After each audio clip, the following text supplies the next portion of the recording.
अगर स्टूडेंट्स यहाँ पे क्वेश्चन है कि particle of mass 1 gram executes an oscillatory motion on the concave surface of a spherical dish of radius 2 meter placed on a horizontal plane. If the motion of the particle begins from a point on the dish at a height of 1 centimeter from the horizontal plane, the total distance covered by the particle before it comes to rest. ठीक है। देखिए यहाँ पर basically सबसे पहले तो spherical surface draw कर लेते हैं यहाँ पे। इस तरह से एक स्फेरिकल सरफेस हम लोग ड्रॉ कर लेते हैं। अब इसका कोई सेंटर होगा, यहाँ पे सेंटर होगा। साथ में अगर और देखें तो ये इसका रेडियस हो जाएगा ऐसे। एंड ये जो स्फेरिकल सरफेस है, ये स्फेरिकल सरफेस जो आप देख रहे हैं यहाँ पे, ये स्फेरिकल सरफेस ऐसे है। मतलब कि हेमीस्फेयर टाइप का है, पूरा स्फेरिकल तो नहीं है। ठीक है, ऐसा है।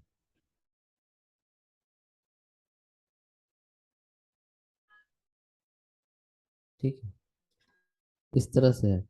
अब बोल रहे हैं कि एक पार्टिकल जो है उसको ड्रॉप किया गया है ग्राउंड से। ग्राउंड का मतलब जो टेबल पे ये रखा हुआ है ना, जैसे यहाँ पर ये टेबल है, हॉरिजॉन्टल टेबल है ऐसे। तो इस टेबल के ऊपर से, कितना ऊपर से, 1 सेंटीमीटर ऊपर। इस टेबल से 1 सेंटीमीटर ऊपर कहने का मतलब हो गया कि लगभग यहाँ ऐसे 1 सेंटीमीटर ऊपर ऐसे। तो यहाँ से पार्टिकल को ड्रॉप किया गया है।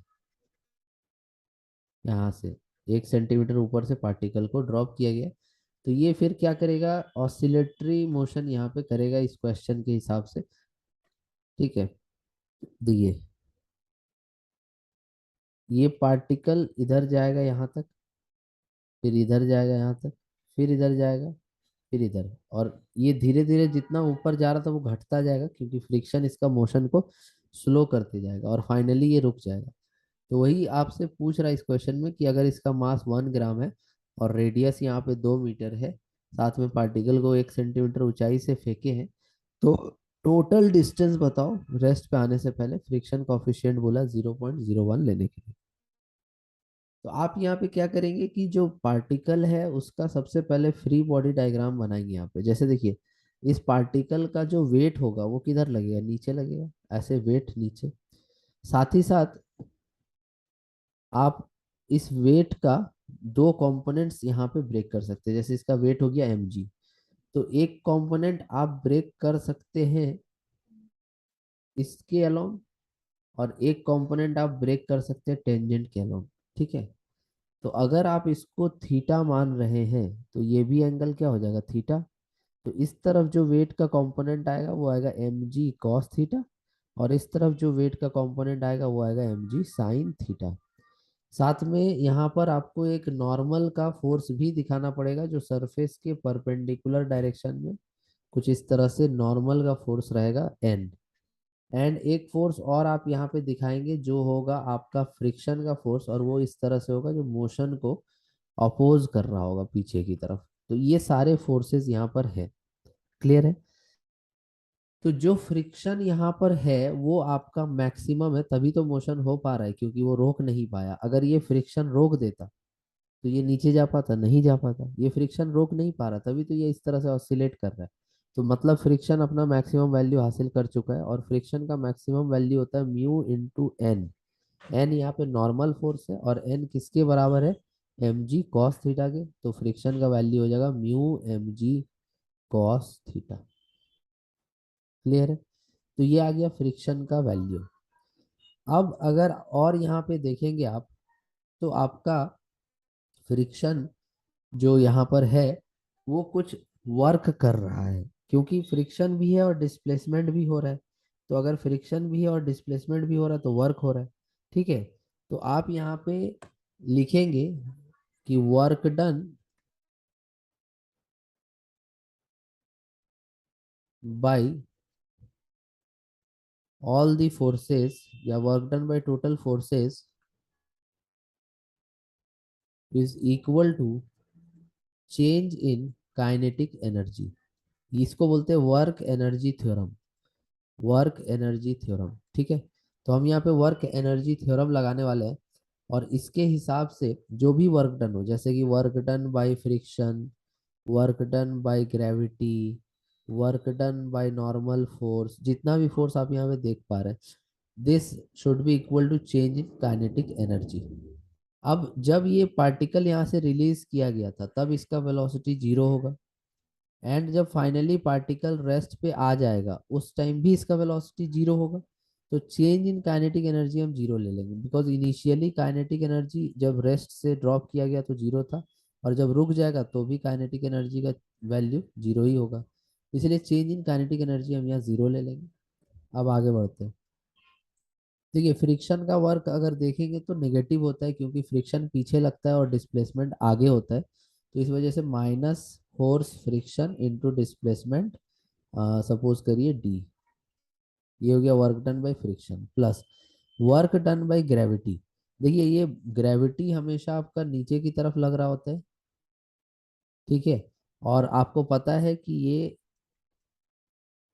कितने हाइट पे है, एच हाइट पे है, ठीक है। तो आप यहाँ पे लिखेंगे एम जी एच, क्योंकि ग्रेविटी भी नीचे लग रहा है तो फोर्स एम जी, और डिस्प्लेसमेंट भी नीचे एच होगा तो हाइट भी नीचे एच। तो फोर्स इंटू डिस्प्लेसमेंट, ये पॉजिटिव वर्क होगा, क्लियर है। फ्रिक्शन का work force into displacement negative होगा, बिकॉज दोनों डिस्प्लेसमेंट या मोशन और फ्रिक्शन एक दूसरे के ऑपोजिट है। और वर्क डन बाय नॉर्मल नहीं होगा, बिकॉज ये परपेंडिकुलर है डायरेक्शन ऑफ मोशन के, इज इक्वल टू जीरो। तो यहाँ से आपको मिल गया M G H is equal to F D. तो एच यहाँ से आ जाएगा, सॉरी, एच तो दिया हुआ था, डी चाहिए था ना। हाँ, सो डी इक्वल टू आ जाएगा M G H by F.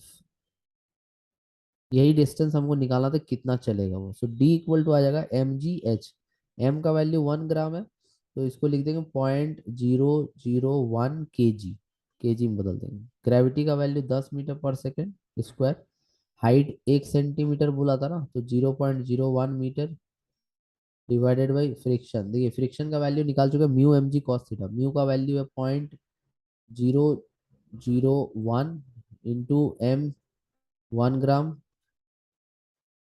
Point, एक मिनट, सबसे पहले जो फॉर्मूला है वही रख देते हैं, बहुत सारा टर्म्स कैंसल हो जाएगा यहाँ पे।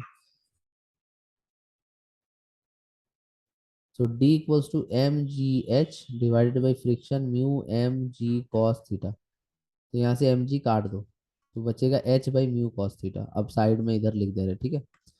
सो डी इक्वल्स टू हो जाएगा H by mu cos theta, और एच का वैल्यू लेना है 1 सेंटीमीटर हाइट पे था वो, सो 0.01 डिवाइडेड बाई म्यू का वैल्यू 0.01 इंटू कॉस थीटा। देखो, कॉस थीटा यहाँ पर दिया हुआ नहीं, बट हम लोग निकाल सकते हैं, जैसे कि ये रेडियस आपका, ये वाला रेडियस जो है ये 2 मीटर का रेडियस है, और साथ में ये जो बेस है ये भी हम पता कर सकते हैं। सो बेस बाय हाइपोटेनस करके हम कॉस थीटा निकाल लेंगे।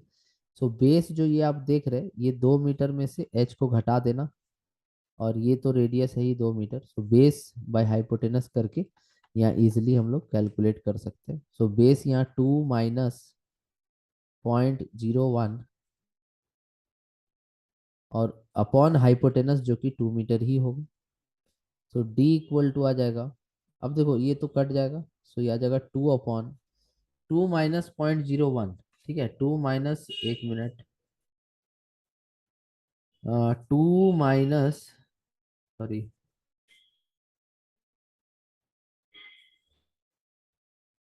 2 - 0.01, 1.99, 1.99। अब इसको डिवाइड करो, 2 divided by 1.99, so 2 divided by 1.99, तो यह आ जाएगा 1.00 या फिर 1 मीटर, और इसके हिसाब से बी नंबर सही होगा, जो कि 100 सेंटीमीटर या 1 मीटर के बराबर है।